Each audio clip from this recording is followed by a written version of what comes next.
protooncogenes. Pero es importante recordar esto, los protooncogenes no son genes malos, por así decirlo, que tengamos en nuestro organismo, que tienen la función de generar una neoplasia, no. Son genes que tienen una función muy definida dentro de lo que sería la división celular, pero que se sobreexpresan o se activan en situaciones que no son adecuadas para la célula. Por eso se le llaman protooncogenes, porque favorecen la aparición de neoplasias, pero no están ahí para eso, tienen otra función. Y a su vez tenemos varios genes que codifican proteínas que son capaces de inhibir el crecimiento celular, como los genes que codifican para la proteína P53. Ya la habíamos estado viendo como una de las proteínas más importantes en la regulación antineoplástica. De hecho, casi el 80% de las neoplasias están relacionadas con alteraciones en los genes que codifican para esta proteína. Bueno, las mutaciones que causan esos tumores que crecen afectan casi siempre a las células de tipo somático y no se van a transmitir por línea germinal, quiere decir que no es hereditario. Es una alteración genética, pero que no se hereda a los hijos. Es decir, la persona puede tener el tumor, pero no se va a heredar ese tumor a los hijos. Lo que se hereda son las predisposiciones a tener cáncer. Eso se hereda de forma autosómica dominante. Hasta cierto punto pudiéramos pensar que es también algo como de tipo poligénico. Porque si bien es cierto que tú puedes heredar quizá la posibilidad de tener una neoplasia, no necesariamente a fuerza la vas a tener, pero sí vas a tener mayor probabilidad que el resto de la población si aparece ese gen que ya se ha correlacionado con la presencia de alguna neoplasia. Específicamente hablando, hay algunos grupos de genes que se correlacionan su presencia con la posibilidad de que la persona presente cáncer de próstata o cáncer de mama, por ejemplo. Y los trastornos, decíamos, no solamente están en relación a que tengas al gen, sino tu relación con el medio ambiente. Y viéndolos desde este punto de vista, a final de cuentas, son trastornos poligénicos o multigénicos complejos, que quiere decir que heredas la predisposición, pero tú también le pones de tu parte. El mejor ejemplo, creo que está más claro, es el del cáncer de pulmón. De hecho, la mayor parte de las personas que fuman no desarrollan cáncer de pulmón. Ojo, pueden desarrollar EPOC. Ahí sí, la mayor parte de la gente que fuma con índice tabáquico alto va a desarrollar EPOC. Pero de hecho, la mayor parte de la gente que fuma no va a desarrollar cáncer de pulmón. Sin embargo, los que desarrollan cáncer del pulmón, casi el 90% de ellos fumaba. ¿Qué quiere decir? Que tienes que tener la predisposición genética, pero aparte, pues debiste haberle metido al cigarro. Entonces, por eso es recomendable no fumar, porque si ya traes la predisposición genética, pero tú no fumas, pues no desarrollas el cáncer de pulmón. Claro, hay gente que con todo y no fumar, de todas maneras desarrolla el cáncer de pulmón, pero en general son raros. La situación es que aparte, hay muchas enfermedades que no solamente se relacionan con un solo gen, sino que hay varios genes relacionados con ellas. Entre ellas la diabetes mellitus tipo 1, que son alrededor de 30 genes relacionados con ella. Pero de todos esos 30 genes, realmente los que dan la posibilidad más alta de padecerla son los genes más o menos del 1, 6. Algunos poquitos alelos, a veces en algunas enfermedades, son suficientes para predisponer casi a un 50% del riesgo de desarrollar esa enfermedad. Y algunos polimorfismos son comunes a enfermedades del mismo tipo, pero otros son muy específicos. Va a depender de la enfermedad, realmente la predisposición genética que se tenga. El mejor ejemplo de los multigénicos, habíamos dicho, lo que sería la hipertensión, la diabetes mellitus, el cáncer de próstata, el cáncer de seno. Tú heredas el gen, pero hay otras cosas que tú haces también para que aparezca la enfermedad. Si heredaste la posibilidad de tener diabetes, es decir, tienes papá diabético o mamá diabética o abuelo o una tía, por lo que tú traes genéticamente una gran probabilidad de ser diabético. Pero si vives una vida sana, si comes saludable, si no subes de peso, bueno, no vas a exigirle al páncreas, por así decirlo, y a lo mejor duras mucho tiempo sin desarrollar la enfermedad o no la desarrollas nunca. que quizá pues, te da COVID y te mueres de otra cosa, ¿no? Pero tienes la predisposición de ser diabético, tienes mamá, papá, abuelos, tíos, primos, hermanos, bisabuelas con diabetes, y aparte le metes al chocolatito, ¿verdad? Le metes a los taquitos de cabeza, al panecito, así en gran cantidad la cervecita, y vas aumentando las calorías y más ese ejercicio, pues júralo que esa diabetes va a aparecer mucho más rápido lo que hubiera pasado si hubieras llevado una vida saludable. Entonces, requieres el gen, pero también no haces cosas para que realmente aparezca la enfermedad. Y eso se le conoce como un trastorno poligénico. Por otro lado, las alteraciones estructurales de los cromosomas habitualmente pueden ser en número, ¿verdad? O de estructura. Tanto si se afecta el número de cromosomas que hay, como si se afecta la estructura, pues se van a generar enfermedades que habitualmente son congénitas. Es decir, el niño ya nace con esa enfermedad. Aquí tenemos los cromosomas, ¿verdad? Tenemos 22 pares. Aquí están cada uno de ellos. Hasta aquí son los 22 pares de autosomas. Y luego tenemos los cromosomas sexuales, que en mujeres es XX y en hombres XY. Es un varón. Las células somáticas, decíamos, tienen 22 pares y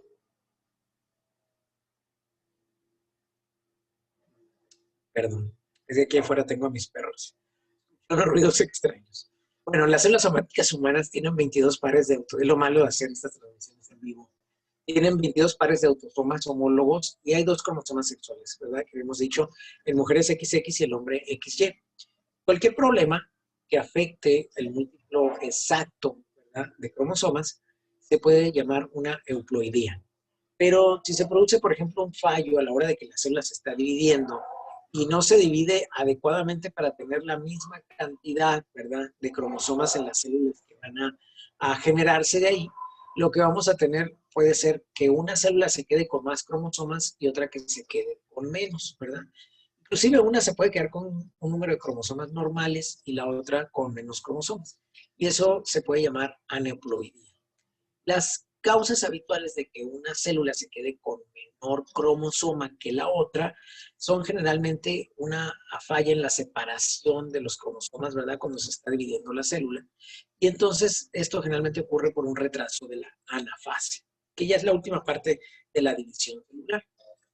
Cuando se produce una falta de separación, por ejemplo, durante el momento en que se está generando la gametogenia, vamos a tener que algunos gametos van a tener un cromosoma extra y otros van a tener un cromosoma menor.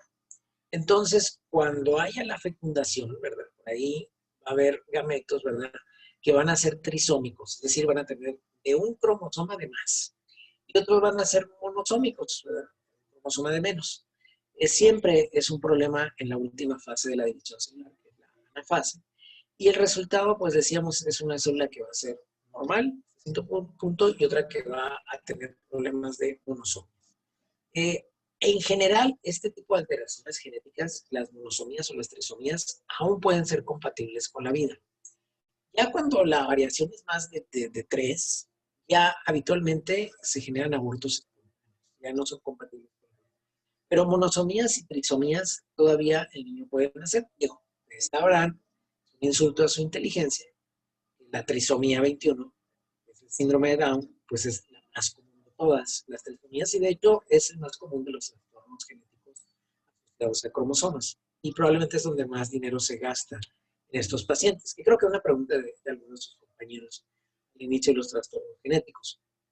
La monosomía, que afecta, por ejemplo, a los que son autosomas, pues pierden a lo mejor una importante cantidad de información genética, ¿sí?, para permitir que se siga dando lo que sería la ambiogénesis.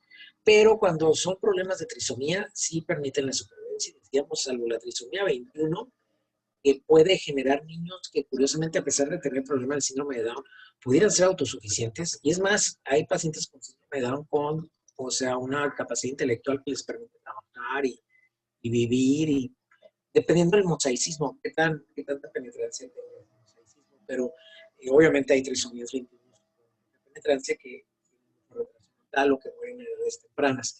Pero en general son alteraciones genéticas que sí les permiten al bebé desarrollarse. A veces los errores mitóticos, cuando son en fases muy precoces del desarrollo, pueden producir células que están alteradas y otras células que están normales. Eso es lo que yo les decía del mosaicismo. Vas a tener algunas células con trisomía 21, pero vas a tener muchas células que no tienen trisomía 21, que están normales. Dependiendo qué tanta penetrancia tengas en mosaicismo, es decir, qué tantas células tienes malas y qué tantas células tienes bien, es qué tan fuerte, por así decirlo, es la expresión de tu síndrome de Down o no. Puede haber síndromes de Down que son muy superficiales, o sea, porque el mosaicismo es muy leve, pero hay síndromes de Down muy profundos porque no tienen una penetrancia muy grande en el mosaicismo, es decir, la mayor parte de las células están mal, pues, en pocas palabras. Vamos a ver los trastornos citogenéticos que afectan a los autosomas, no a los cromosomas sexuales, sino a los autosomas. Y el más importante de ellos, síndrome de Down.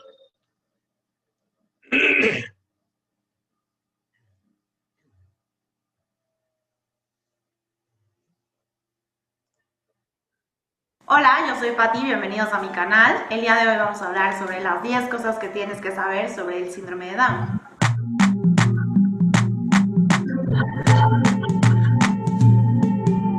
El síndrome de Down es la cromosomopatía más frecuente y la más conocida. Cuando nos referimos a la palabra cromosomopatía, hablamos de enfermedades con alteraciones en los cromosomas. Existen algunas otras poco conocidas, como el síndrome de Edwards y el síndrome de Patau. El síndrome de Down también es conocido, o lo van a escuchar, como trisomía 21. ¿Por qué? Porque hay 3 cromosomas en el cromosoma 21, en lugar de 2, que es lo normal. Los humanos tenemos 23 pares de cromosomas, esto es 46 cromosomas en total. 3. Dentro de los factores de riesgo que existen para el síndrome de Down está edad materna mayor a 35 años. No significa que una mamá de 35 años muy probablemente tenga un hijo con síndrome de Down, pero aumentan las probabilidades en comparación de una madre mucho más joven, esto es unos 25 años. Edad paterna mayor a 45 años, tener un hijo previo que haya tenido síndrome de Down, o que exista el antecedente en la familia de síndrome de Down, o que alguno de los papás padezca alguna cromosomopatía. Este tipo de familias necesitan ir a orientación, ya sea con un ginecólogo y un genetista. Cabe señalar que no porque tengas un sobrino lejano que haya tenido síndrome de Down, tu bebé va a tener síndrome de Down. Por esto la orientación.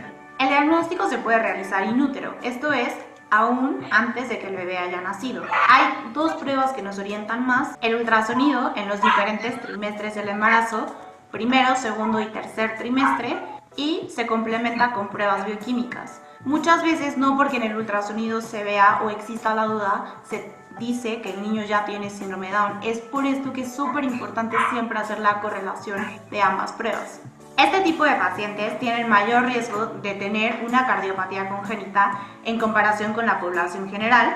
Esto es que se forma una alteración a nivel cardíaco desde que se están formando los bebés.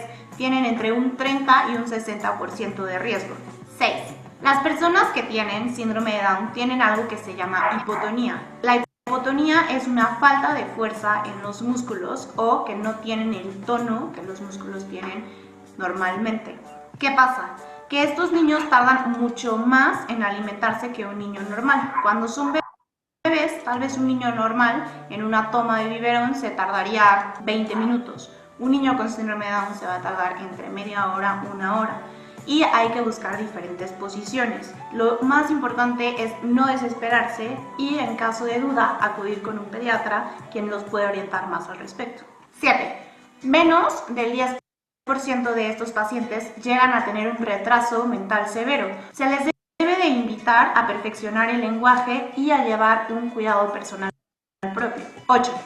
A pesar de que los pacientes con síndrome de Down cuentan con ciertas deficiencias cognitivas, ellos pueden llegar a tener una vida normal y autosuficiente.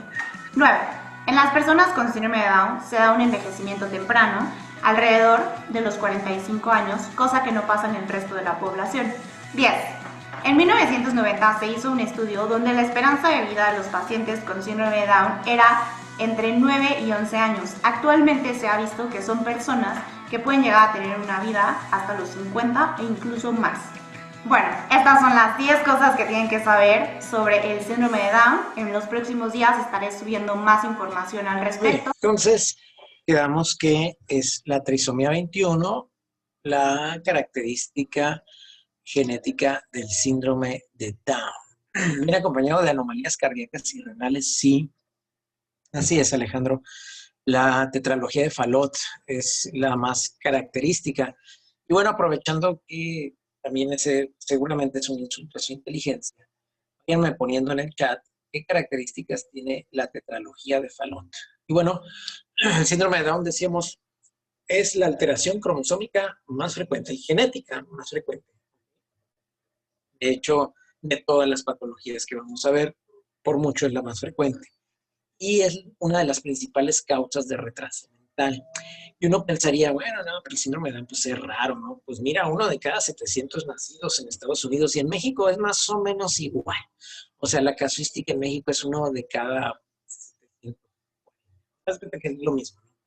Y el 99% de los afectados presentan trisomía 21 en el recuento de cromosomas, que finalmente pues termina siendo de 47. Me dicen, cargamiento de la aorta, muy bien, comunicación interauricular, okay, estenosis de la pulmonar e hipertrofia ventricular. Muy bien, perfecto. Muy bien, así es, la tetralogía. Y aquí vemos prácticamente la trisomía 21, ¿verdad? Podemos observar los 3 cromosomas, ¿verdad? Están ahí en lo que sería el cromosoma 21, en vez de estar nada más. El registro de enfermedades congénitas en México, ¿verdad? Más o menos para el 2004 al 2008, estableció una prevalencia de 11.37 casos por cada 10.000 nacimientos. Más o menos es la misma proporción de Estados Unidos, ¿no? Corresponde prácticamente al 3.5% en México y obviamente hay una serie de lineamientos que se tienen para la atención de los pacientes con síndrome de Down. Mira, aquí está, un caso por cada 650 recién nacidos vivos y habíamos dicho que en Estados Unidos un caso por cada 700. Entonces, lo mismo, prácticamente en todo el mundo la casuística es igual. Hay que recordar que los padres del síndrome de Down genéticamente están normales, es decir, los papás no tienen alteraciones. La alteración surge al momento en que se lleva a cabo el proceso de separación meiótica en el óvulo. Sí, decían las mamás mayores de 45 años, los papás mayores de 47, pero realmente el problema ocurre en el óvulo. Es si efectivamente es más riesgoso que una mujer con una mayor cantidad de años tenga un hijo, o sea, hay más probabilidades de que tenga un hijo con Down, que si un viejito de 80 se casa con una de 20 y tiene un hijo, que se supone que es de viejito. Pues entonces no es tan probable que sea Down. Pero si alguna dama de 45, 47 se casa con un caballero de unos 25, la probabilidad de que sea Down el niño que nazca es más alta, porque esto tiene que ver con el óvulo, más que nada, ¿ok? Pero sí, ambos años. Pues, imagínense una dama de unos 50 años con un caballero de 64, de 55, pues ya vamos ahí aumentando la posibilidad. Ahora, no siempre es así. No quiere decir que una dama de 45, 47, a fuerza su hijo va a ser Down, no. Pero sí va aumentando la posibilidad. Esto es así porque, aunque ahora, pues, con las carreras y la profesionalización, pues se está retrasando cada vez más en general en las mujeres que estudian, que trabajan, tener hijos. El reloj biológico, pues, no se detiene. Tic-tac más o menos está entre los 25 a los 35. Ahí es realmente el momento.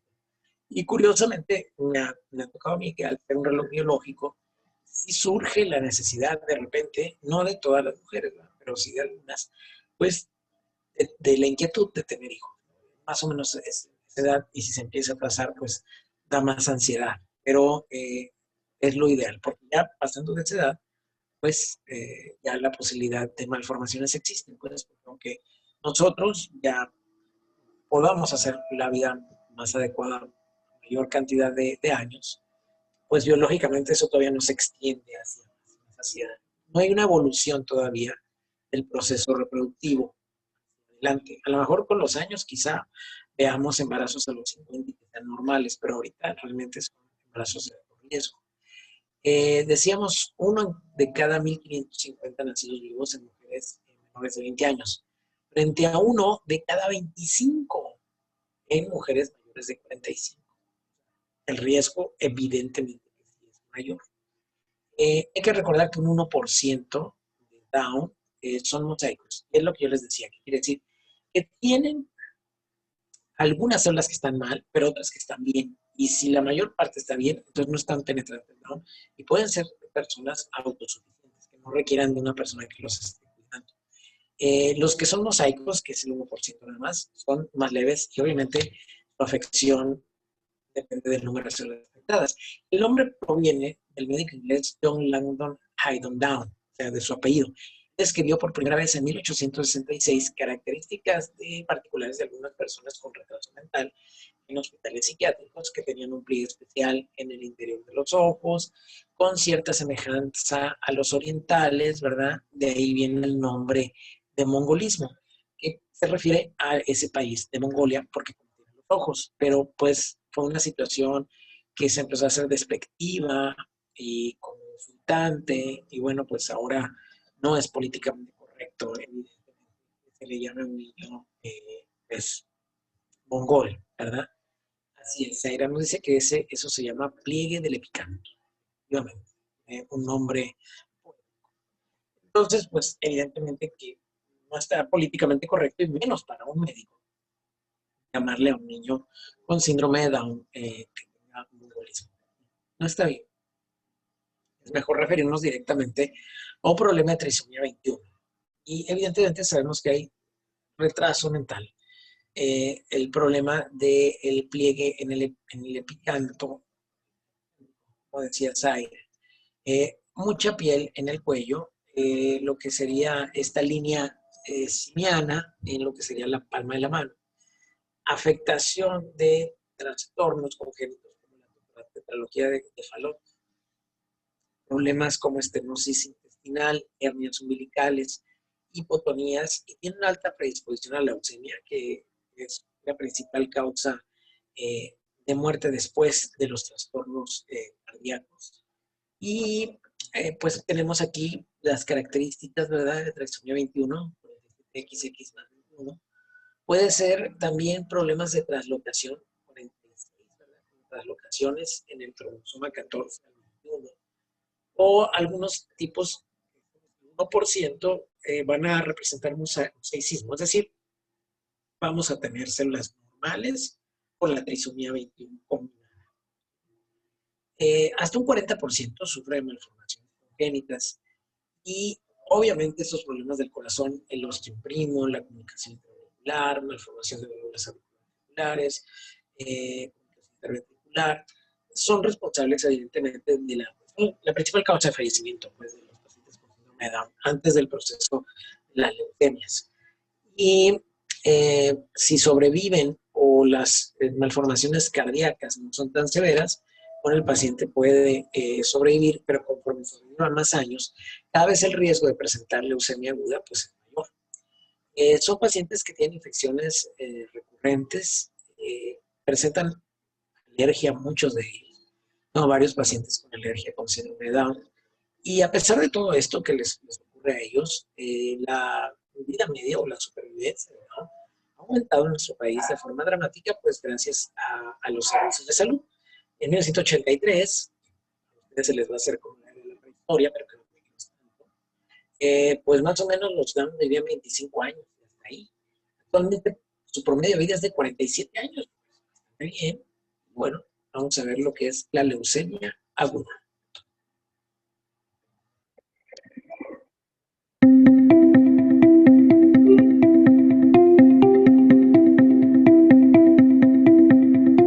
¿Qué es la leucemia aguda? Las leucemias agudas son un cáncer de la sangre. Se origina de la médula ósea, de las células que se encuentran dentro de la médula ósea. La médula ósea es el tuétano del hueso. hueso, lo que nos comemos regularmente, ahí se forman diversos tipos de células, entre ellas algunos granulocitos que sirven para protegernos contra algunas infecciones. Y estas células se producen en caso de que las requiramos si tenemos alguna infección. Sin embargo, en el caso de la leucemia aguda, lo que sucede es que estas células empiezan a proliferar de manera muy importante, empiezan a crecer y a invadir toda la médula ósea. Este crecimiento es de células muy jóvenes, es decir, su función es nula. En realidad no nos sirven para defendernos de las infecciones. Y además, al ocupar el lugar de otras células dentro de la médula ósea, pueden causar anemia y disminución de plaquetas. Esto es lo que va a condicionar todos los síntomas asociados a la enfermedad. ¿Cuáles son las causas principales de esta enfermedad? Las leucemias se pueden asociar a diferentes factores de riesgo. Esto puede ser si un paciente ya recibió quimioterapia o radioterapia por algún otro tipo de cáncer o enfermedad, puede favorecer que años posteriores desarrolle una leucemia aguda. Además de estos dos factores de riesgo, hay algunos otros factores ambientales que se han descrito. Sin embargo, no están claros y no se ha visto esto en todos los estudios de manera uniforme. Algunos factores que se han involucrado es la exposición a asbesto o la exposición a benceno, pero los dos principales podríamos decir que es la exposición previa a quimioterapia y la exposición previa a radioterapia, incluyendo aquellas personas que estuvieron presentes en alguna explosión de bombas como Hiroshima, Nagasaki. Todo esto puede favorecer el riesgo de algunas enfermedades de cáncer. ¿Cuáles son los síntomas de la leucemia aguda? Dado que las células leucémicas empiezan a proliferar sin ningún control dentro de la médula, van a ocasionar diferentes tipos de síntomas, entre ellos anemia, porque van a provocar una disminución de los glóbulos rojos, y la anemia va a presentarse como un paciente muy cansado, que puede realizar pocas actividades porque le falta el aire o porque siente palpitaciones cardíacas. Otro de los síntomas más importantes de las leucemias agudas es asociado a la disminución de plaquetas, y esto va a formar o favorecer sangrados, hemorragias, la presencia de moretones o hematomas en las piernas o en los brazos sin haber recibido un trauma o sin haberte pegado. También los pacientes con leucemia lo que presentan son infecciones muy frecuentes, porque no, a pesar de que tienen muchas células granulocíticas o blastos, estas células no tienen ninguna función y los pacientes pueden presentar fiebres recurrentes o infecciones recurrentes de vías aéreas, de las vías urinarias, gastrointestinales. Cualquiera de estos síntomas, y sobre todo si se presentan juntos, deben de valorarse para descartar leucemias. ¿Cuál es el tratamiento y es curable? El tratamiento de la leucemia aguda depende del subtipo de leucemia que sea y la edad de presentación. Sin embargo, de forma general podemos decir que la leucemia aguda se trata con quimioterapia, y esto incluye diferentes esquemas dependiendo si es una enfermedad linfoide o es una enfermedad mieloide o si es una enfermedad mixta. Dependiendo de la presentación, de la edad de la presentación, variará la intensidad de la quimioterapia. Al principio, cuando se hace el diagnóstico, los médicos buscamos algunas alteraciones genéticas y algunos otros factores de riesgo con los que determinamos si la leucemia es de alto riesgo o bajo riesgo. En el caso de ser de un alto riesgo, la mayoría de los pacientes, además de someterse a quimioterapia, deberán de ser tratados con un trasplante de médula ósea. Esto a través de un donador relacionado. El tratamiento de una leucemia puede durar alrededor de 2 o 3 años, dependiendo nuevamente de la edad de presentación y de algunos otros síntomas, y los pacientes que deben de recibir un trasplante deben de hacerlo en cuanto tengan una adecuada respuesta ante la primera y segunda quimioterapia.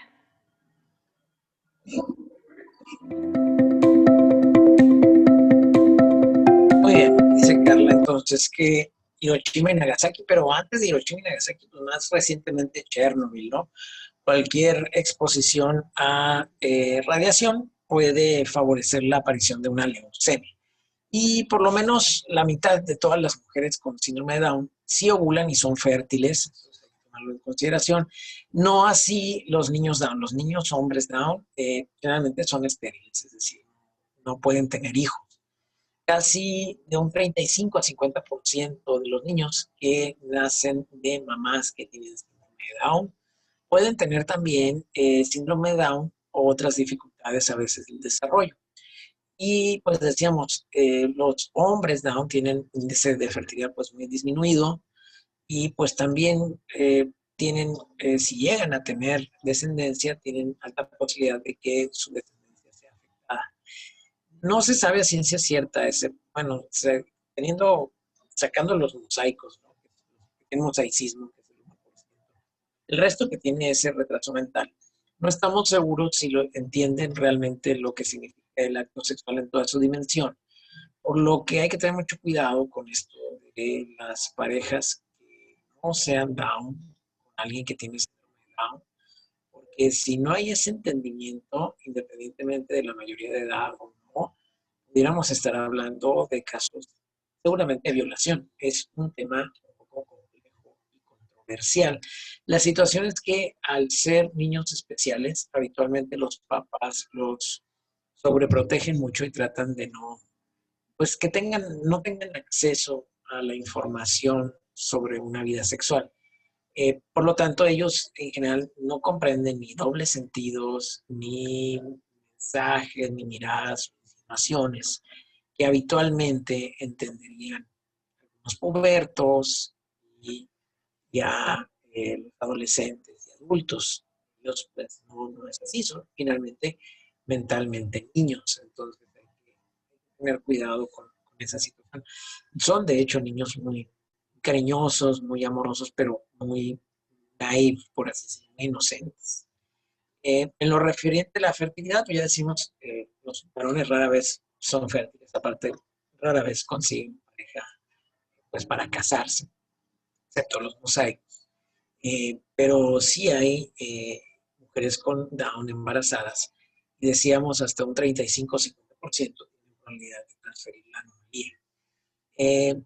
Se utilizan actualmente técnicas de secuenciación de última generación para determinar con mucha precisión el DNA fetal, la dosis génica, ¿verdad?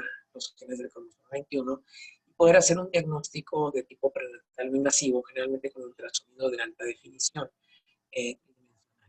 Ya con esas algunas medidas que hace ahí el ginecólogo, se puede determinar qué probabilidad hay de que el niño tenga Down o no, pero vamos a ver lo que es el estudio de secuenciación. Una reacción de secuenciación consta de un cebador, una cadena de ADN molde que queremos secuenciar, obsérvese la dirección 5'3' de esta cadena y del cebador, nucleótidos libres y una molécula de ADN polimerasa que es la que va a llevar a cabo la síntesis.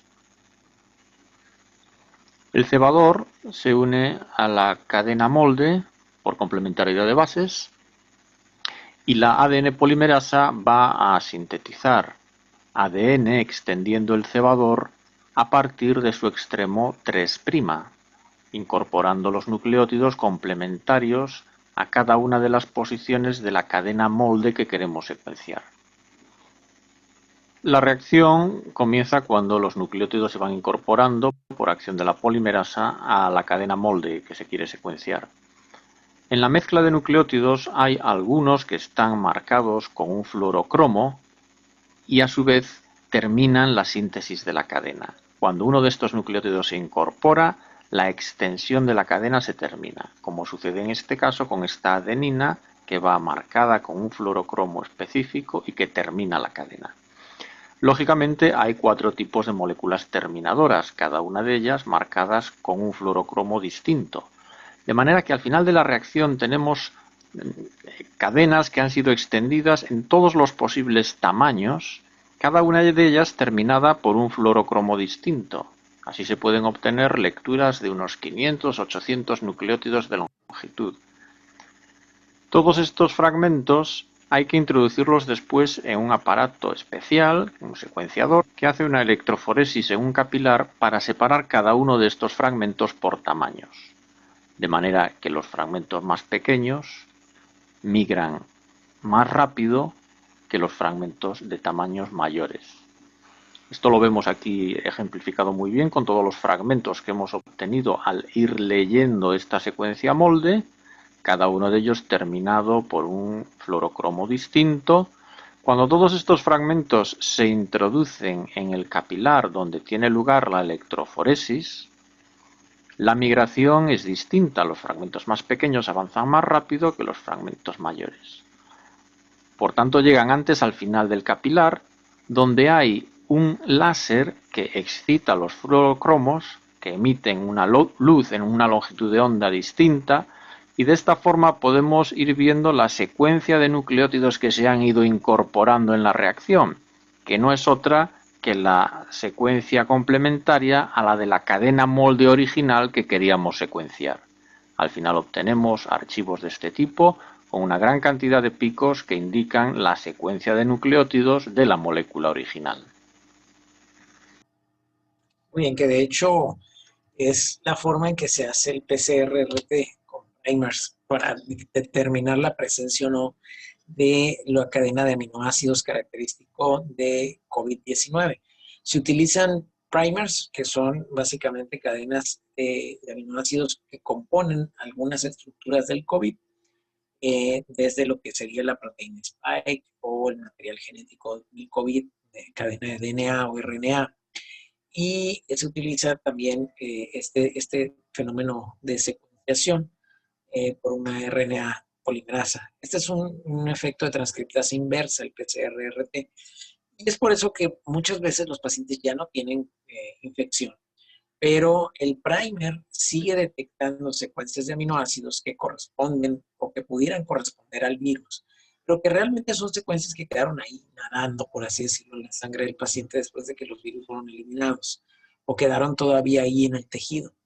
Les da la prueba positiva del PCR-RT cuando ya no tienen COVID, o sea, ya fue la infección. Pero confunden mucho a los médicos, sobre todo si no saben cómo funciona un PCR, qué es lo que significa un PCR.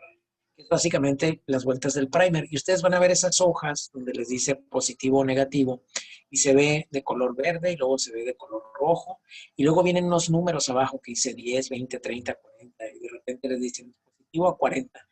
La gente te pregunta, oye, tú estás estudiando medicina, ¿por qué dice positivo a 40? ¿Por qué dice positivo a 20? ¿Qué significa? ¿Que tengo mucha carga viral o qué? Efectivamente, tú pones el primer y en la primera vuelta del primer, primeras 10 vueltas, ya tuviste el resultado positivo. Tienes tantas cadenas de aminoácidos que le fue muy fácil al primer secuenciar toda la cadena de aminoácidos completa la primera vez. Pero si tuviste que darle varias vueltas al primer para que la electroforesis detectara en el PCR el virus, digamos 40 o 50, quiere decir que la carga viral es muy baja, porque se tuvo que hacer muchas vueltas para que lo pudieran detectar. Lo que significa el número que trae abajo y el semáforo que vas a ver en algunas hojas donde dice detectado positivo o negativo. Entonces, sí tiene que ver en algo. El que tenga menor número, es decir que tiene demasiado virus en la vía respiratoria. El que tiene mayor número, quiere decir que tiene muy poquito virus en la vía respiratoria, es un diseminador bajo en el momento en que hicieron el PCR. Bueno, es el mismo sistema que se usa también para la detección de estas secuencias, específicamente del cromosoma, de la trisomía 21. El síndrome de lesión del cromosoma 22q11.O, ¿verdad? Es una lesión donde pues, obviamente falta una pequeña parte del cromosoma, del brazo largo del cromosoma 11.2. Q es largo, P es pequeño, la P es pequeño de petit. Y uno de cada 4,000 nacimientos lo tiene, pero en general no se diagnostica mucho porque los efectos de que ocurra esta lesión son muy variables. Y puede haber desde malformaciones cardíacas, alteraciones en el paladar, dismorfias faciales, retraso de desarrollo, diversos grados de inmunodeficiencia. Los pacientes que tienen esta alteración, pues tienen una enfermedad que se llama síndrome de Guillain. Ya el año que entra la veremos más a fondo porque les falta el timo. Y entonces es una de las enfermedades que nosotros utilizamos para que ustedes vean lo que sucedería con alguien que no tuviera timo. Evidentemente tienen inmunodeficiencias dependientes de linfocitos T, que son los que se preparan, por así decirlo, en el timo.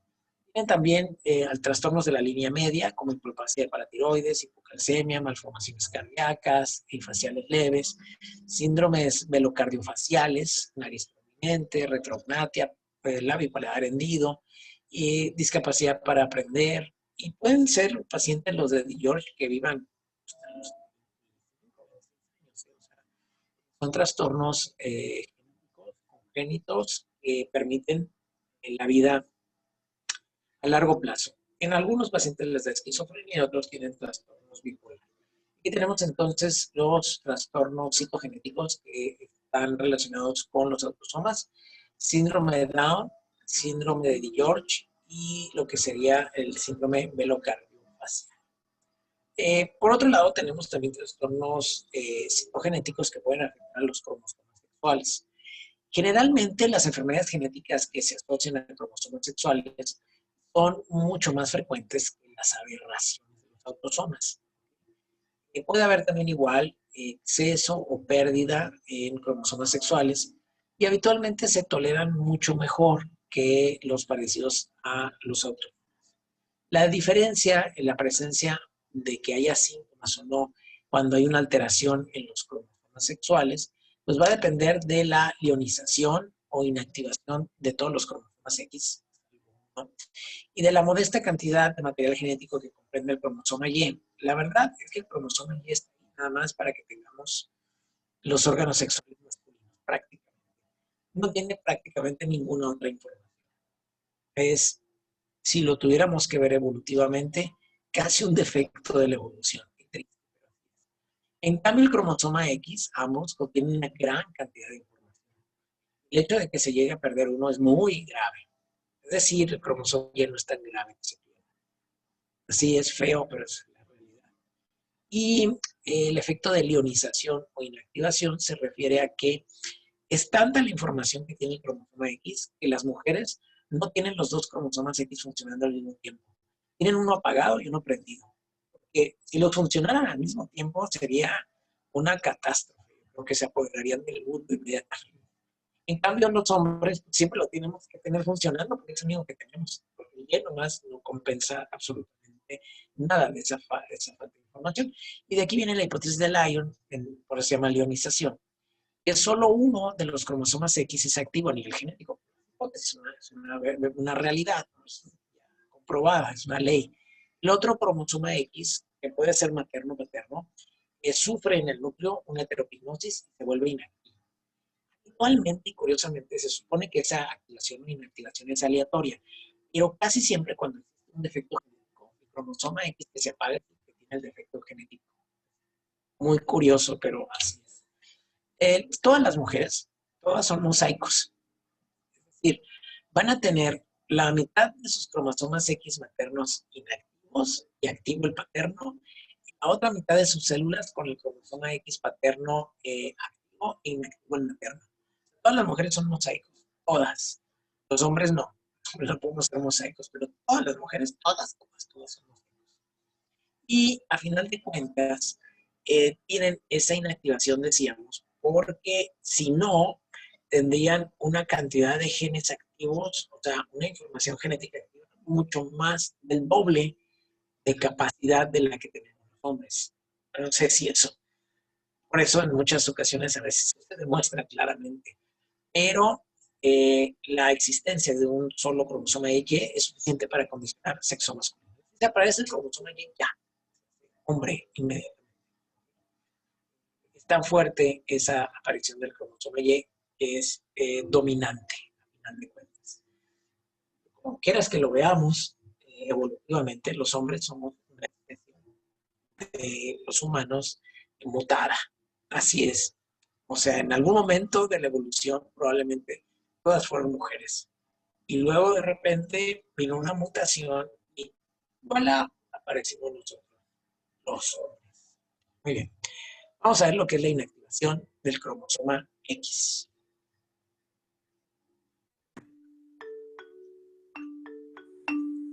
Ella es Carlota. Tiene manchas anaranjadas, negras y blancas en su pelaje.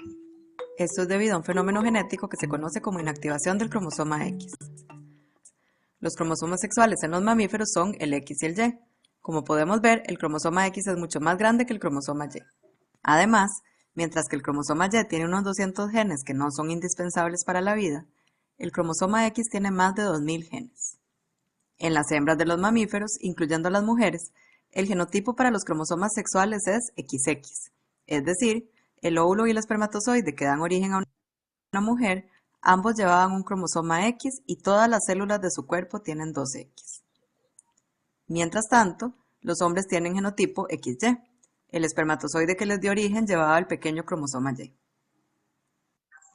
Si comparamos a una mujer con un hombre, al expresarse cualquier gen del cromosoma X, como el que estamos indicando con una flecha, se produciría una cantidad de proteína que sería el doble que la de un hombre. Para evitar este desbalance, existen mecanismos llamados de compensación de dosis. Y el que se usa en mamíferos placentados es la inactivación de un X al azar en las hembras. En cada célula femenina, uno de los dos cromosomas X es inactivado.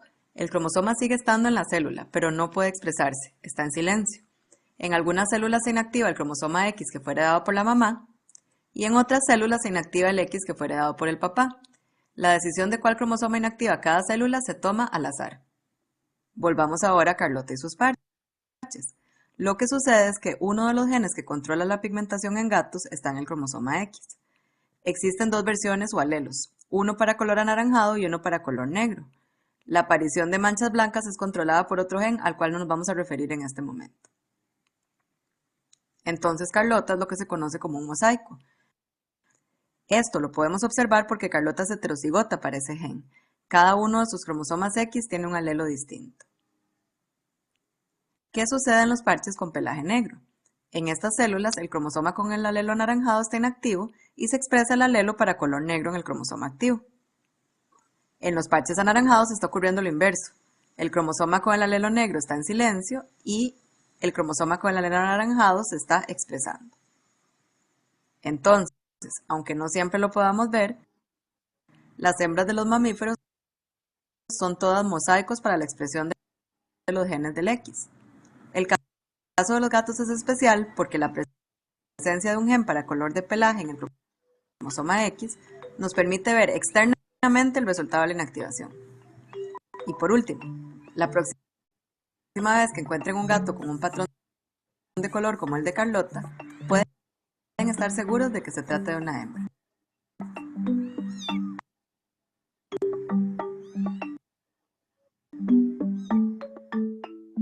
Muy bien, entonces a lo que se refiere esto de la lionización, como ya lo vieron, es que todas las hembras mamíferos son mosaicos y siempre que vean un gatito con 3 colores, es hembra, es decir, no puede ser macho, por el tipo de expresión que se tiene en lo que sería el color, ¿verdad? Que básicamente depende del cromosoma X materno o paterno. El blanco no, porque ese está dado por un cromosoma, un autosoma, que no es de tipo sexual. Entonces, es una de las explicaciones o comprobaciones de la teoría de la ionización. Todas las lesiones, cuando tenemos alteraciones en el cromosoma Y, que si se fijan, casi todas las enfermedades que hemos visto y que seguimos viendo son ligadas al X y ligadas al X y ligadas al X. Si tú buscas una alteración ligada al Y ni siquiera la mencionamos, porque si existe o si existiera una persona con una alteración cromosómica ligada al Y, no iba a poder tener hijos. Diego, ya no lo iba a poder transmitir, porque todos los que tienen alteraciones en el cromosoma Y tienen a su esperma. Es decir, no hay forma. Oiga, doctor, pero entonces un hombre con alteraciones en su cromosoma Y puede tener hijos. Sí, solo que no son de él, ¿no? No más que le vamos a decir. Porque finalmente la paternidad es un acto de fe. Además, uno es padre si los mantiene. Le preguntas, doctor, pero ¿serán mis hijos? ¿Tú los mantienes? Sí, son tus hijos. No averigües más. Más son detalles sin importancia. Y los trastornos de los cromosomas sexuales pueden provocar problemas crónicos, a veces sutiles en el desarrollo sexual y de la fertilidad, pero a veces pues, son muy evidentes y en ocasiones son difíciles de diagnosticar al nacer. Inclusive hay veces que del nacimiento es difícil determinar la característica sexual del individuo. O sea, no crean que es tan sencillo. A veces ocurre esa diferenciación hasta la pubertad. Y nosotros nos tocó un paciente con un problema de cirrosis hepática, internado en el piso de hombres. Y cuando le fueron a poner la sonda urinaria, pues resulta que era una mujer, pero el tipo tenía ya 57 años. Y lo más impresionante es que estaba casado. ¿Y saben qué? Es todavía más impresionante. Tenía hijos. Cuando, pues no tenía miembro, era evidente que era un clítoris. Tenía vagina. Pero pues, tú lo veías vestido de hombre. De hecho, se llamaba Don Fulanito de Tal. Y su esposa lo estaba ahí cuidando. Así nos quedamos todos con Careguat. Decidimos pues, no cambiarla, para no provocar mayor problema. De hecho, iba ahí por una cirrosis. Increíble. O sea, a esa persona le educaron como hombre, porque cuando nació, o se equivocaron al momento de diagnosticar. Vayan ustedes a saber qué fue lo que pasó. Esto lo van a encontrar en el Robbins en la página 157 a la 165. Y ahora vamos a jugar nuestro Kahoot correspondiente a lo que sería trastornos genéticos tipo 4. Bien.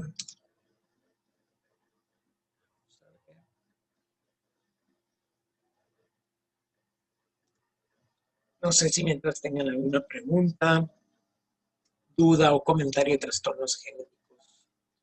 Vamos.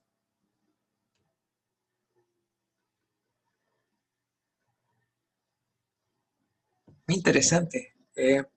A veces pensamos que la sexualidad es nada más genética. Y no. Hay una sexualidad que es genética, otra que es fenotípica y otra que es cultural. Y a veces la cultural se lleva a todas las otras de paso, aunque usted no lo crea.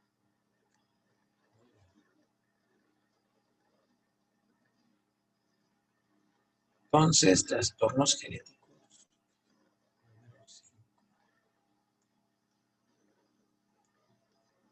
Bien, 5 preguntitas. No, mentira, trastornos genéticos número 4. Ese no lo hemos jugado. Y hoy puede ser que nos echemos 5 de una vez para ya quedar al día en los trabajos.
Trastornos genéticos 4.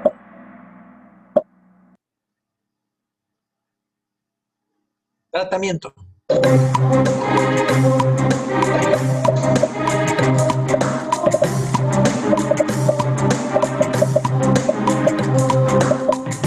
Muy bien, perfecto, atorvastatina. Acuérdense que lo que estamos viendo es una dislipidemia familiar, por lo tanto es una hipercolesterolemia, son genpomas asociados a dislipidemia familiar.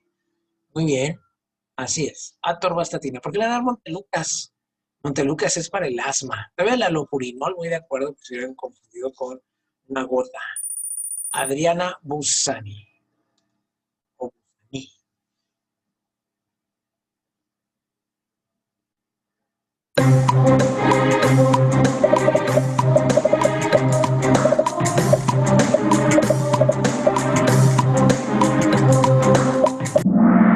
Es la very low density lipoproteína. Esta es la que tiene más triglicéridos que colesterol.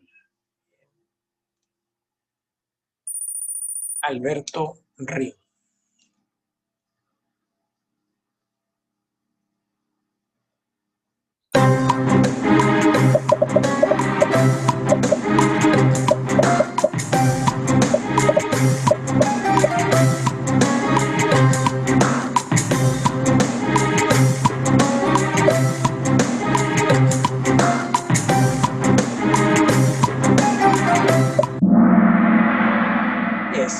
La IDLE es la lipoproteína que se genera por acción de la lipasa sobre la LDL. Zaira.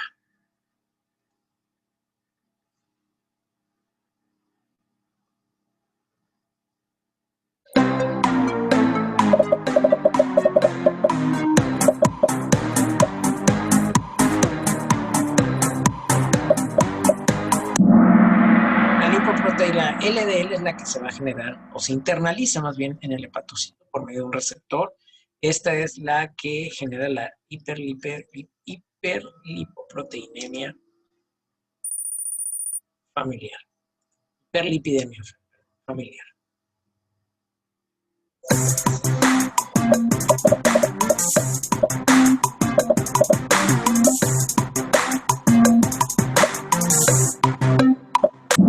La aorta abdominal, hemos dicho. ¿En qué obsesión con las coronarias? Principal arteria afectada por las placas de ateroma va a ser la aorta abdominal. Alberto Ríos.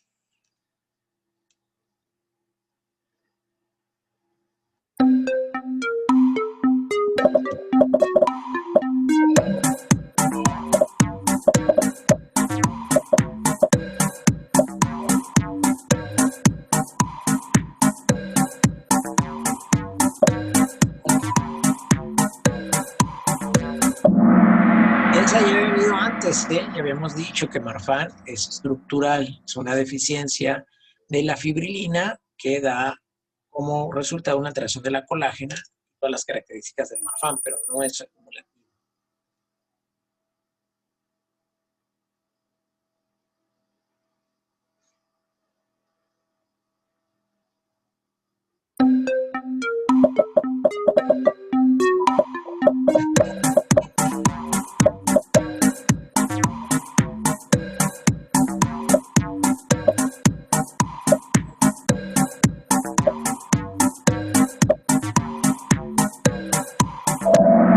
El cherry spot del fondo de ojo en la retina es característico del eye sign.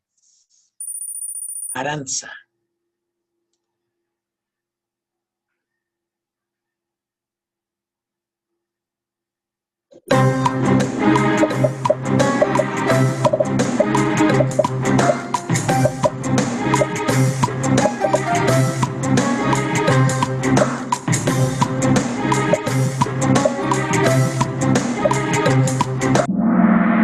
Es el Niemann-Pick, que hay de 3 tipos, A, B y C.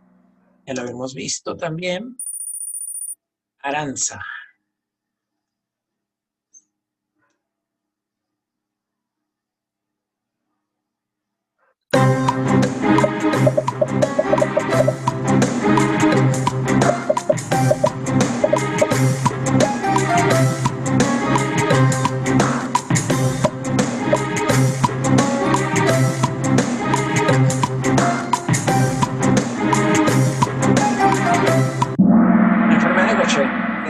enfermedad más frecuente de depósito lisosomal. Muy bien, aquí va a estar la pelea probablemente entre Aranza y Zaira. Que se trabe el internet, que se vaya más lenta una que otra, y todo puede cambiar.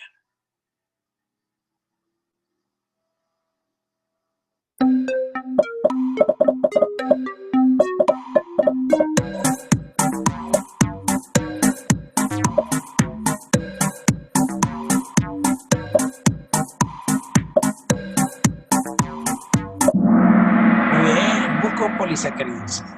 Bien, insistió con el Tay-Sachs. Podium.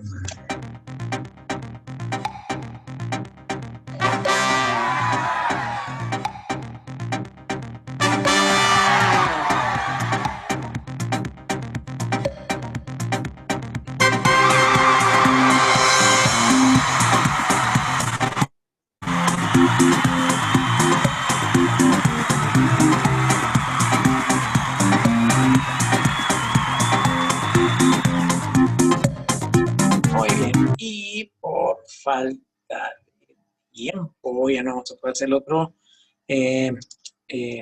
Kahoot, pero bueno, saber que a alguien se le trabó. Sí, generalmente la probabilidad de sobrevida con leucemia linfoblástica aguda es buena si se detecta a tiempo y depende mucho del que den el tratamiento rápidamente. Es difícil conseguir donadores de médula ósea sin lugar a dudas, pero habitualmente puede ser alguien de la misma familia. Y si mantienes a la vaca, los becerros son tuyos. Ok, muy bien. Depende de la vaca y depende de los becerros. Y si no hay ninguna pregunta más, mañana jueves nos vemos entonces igual a las 8 de la noche para el trastorno genético y Kahoot. Pasen buenas. Muchas gracias, doctor.